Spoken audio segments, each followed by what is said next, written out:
तो फिर क्या हिमाचल और गुजरात में सरकार बनाएगी इस बार कांग्रेस पार्टी? सवाल इस बात को लेकर नहीं है कि आपने अंदरूनी चुनाव कराया या राहुल गांधी भारत जोड़ो यात्रा कर रहे हैं। सवाल यह है कि जिन मुद्दों पर आप बरस रहे हैं इस सरकार पर, उन वजहों से क्या तख्ता पलट हो पाएगा गुजरात और हिमाचल में? दोनों का जवाब। मैं तख्ता पलट की भी बात करूंगी और उनकी बात का जवाब भी दूंगी। ये एक फोटो देखिए, हिंदुस्तान अखबार की फ्रंट पेज की फोटो है। 37 लाख बच्चों ने फॉर्म भरा था यूपी पेट में। सरकार इतना भी बंदोबस्त नहीं कर पाई कि वो सुरक्षा से जाकर एग्जाम दे सके। पेट, पीईटी पेट और मौत, जो लोग भी ये शो देख रहे हैं, पीईटी पेट और मौत जाकर गूगल पर टाइप करिए और आपको लगातार पता चलेगा कितने लोगों की अभी तक मौत हो गई है जो पेट का एग्जाम देने गए थे, क्योंकि इतनी वहां पे बद इंतजामी थी। कोई ट्रेन से गिरा, कोई बस से गिर के किसी की मौत हुई क्योंकि बच्चे इस हालत में थे। और ये सिर्फ अभी तक ये दक्षता है, इससे नौकरी नहीं मिलेगी, ये पात्रता देगा कि आपको नौकरी मिल सकती है। ये इनकी असलियत है। यहां पर तो शिवदयाल जी की जो ट्रेन से गिरकर मौत हुई उसका जिक्र है। तमामों पेट प्लस मौत कर लीजिएगा, आपको तमामों वो मिल जाएगा।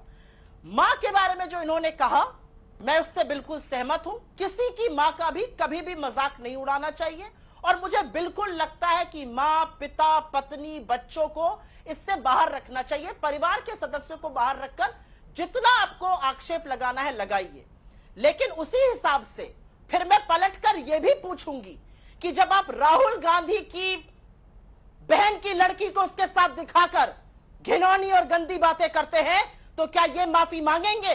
एक भतीजी जो लड़की के स्वरूप है, बेटी के स्वरूप है, क्या आप माफी मांगिएगा? क्या सोनिया गांधी किसी की मां नहीं है? उनको जर्सी गाय कहने वाले और हाइब्रिड बछड़ा कहने वाले प्रधानमंत्री इस देश से माफी मांगेंगे? मां बेटे की पवित्रता को हाइब्रिड बछड़ा और जर्सी गाय कहने पर आप माफी मांगेंगे? वैधव्य झेलती एक औरत को कांग्रेस की विधवा कहने के लिए आप माफी मांगेंगे? इस बात का जवाब दीजिए। और जवाब देना इसलिए जरूरी है क्योंकि ये मेरी और आपकी बदसलूकी की बात नहीं है, ये कुछ रिश्तों की अहमियत और रिश्तों की बदसलूकी की बात है। आपने मुझसे एक सवाल पूछा और उस सवाल का मैं बिल्कुल जवाब दूंगी, लेकिन उस जवाब को देने से पहले मैं एक चीज और पूछना चाहती हूं और ये चीज पूछनी जरूरी है। अभी पूरन चंद जी की कश्मीरी पंडित थे, बेरहम उनकी हत्या कर दी गई, निर्मम हत्या उनकी हुई। लगातार कश्मीरी पंडितों की चुन चुन कर हत्या करी जा रही है। ये सरकार हाथ पर हाथ धरे क्यों बैठी है? ये सरकार क्यों नहीं सवाल पूछती है? ये सरकार जो कश्मीरी पंडित आंदोलन कर रहे हैं, जो तब से धरने पर बैठे हैं, उनके पास नहीं जाती, उन पर लाठियां बरसाती है। ये मैं जानना चाहती हूँ। और आप कार्टून की बात करते हैं, इस देश को कार्टून बना दिया आपने। मेरे सवाल का जवाब नहीं मिला। आज दुनिया, वर्ल्ड बैंक ने 4 बार, IMF ने 2 बार, फिच ने, कितने लोगों ने हमारी ग्रोथ एस्टिमेट को काटा। आपके सवाल का जवाब देती हूँ। जिन मुद्दों को राहुल गांधी उठा रहे हैं वो इस देश के मुद्दे हैं, और जिस तरह से लोग जुड़ रहे हैं हमारे साथ, उसी को देखकर भाजपा बौखलाई हुई है। मैं इनको ज्यादा प्रचारित नहीं करना चाहती हूं, लेकिन रोज सवेरे बीजेपी के ट्विटर हैंडल पर चले जाइए। बेचारे इतने घबराए हुए हैं कि ऑफिशियल तौर से ट्रोल बन चुके हैं। रोज सवेरे भारत जोड़ो आंदोलन, भारत जोड़ो यात्रा के बारे में एक दुष्प्रचार करती हुई फोटो लगाकर कुछ कुछ सही गलत लिखते हैं और फिर लोग ही उनको इस बात का जवाब देते हैं। ठीक है, आपके अंदर इतनी बौखलाहट क्यों है कि आपको रोज भारत जोड़ो यात्रा की बात करनी है, आपको रोज उस पर तीखा टिप्पणी करनी है? ठीक है, अरे भाई घबरा गए हैं आप लोग भारत जोड़ो यात्रा से। निकालिए, जोड़िए इस देश को, लेकिन आप जोड़ नहीं पाएंगे। चलिए, विचलित हैं, बौखला गए हैं और आएंगे अभी। तमाम मुद्दे भी गिनाए, आप लोगों के महिला सम्मान पर सवाल खड़ा किया और इसी के साथ कहा कि भारत जोड़ो यात्रा से इतने आप लोग घबरा गए हैं कि ट्रोल पार्टी बन गए हैं।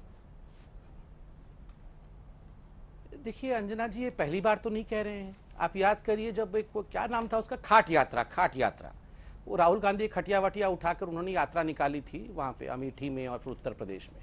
तो ये रोज कहते थे मोदी जी डर गए हैं, मोदी जी घबरा गए हैं, बीजेपी वाले बहुत डर गए हैं खाट यात्रा से।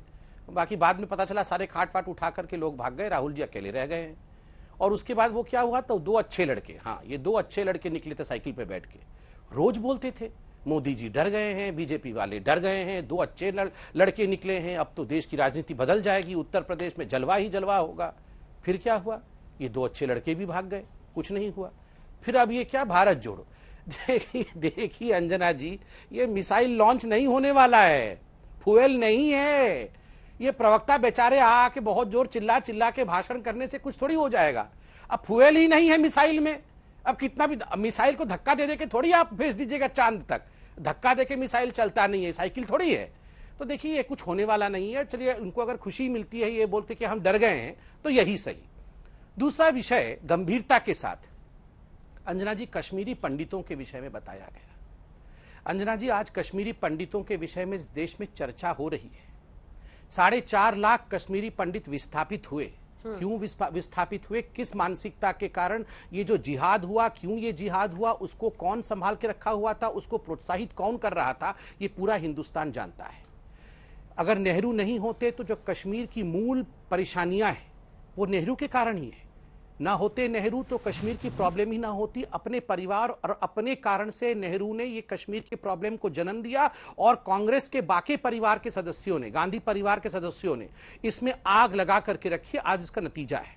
जब अनुच्छेद 370 हटा रहे थे, पार्लियामेंट में अमित शाह भाषण कर रहे थे, उस समय इनके एलओपी अधीर रंजन चौधरी खड़े होकर बोल रहे थे, आपने पाकिस्तान से पूछा, ये तो बायलैटरल मामला है, आप कैसे हटा सकते हैं बिना पाकिस्तानियों से पूछ करके?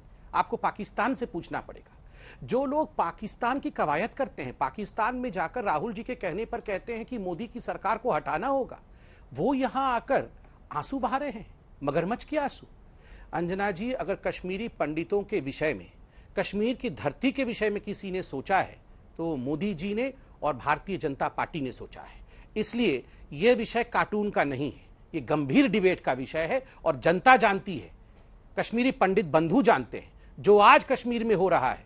आज फारूक अब्दुल्ला कह रहे थे अगर न्याय नहीं मिलेगा, अनुच्छेद 370 नहीं आएगा तो ऐसा ही चलता रहेगा।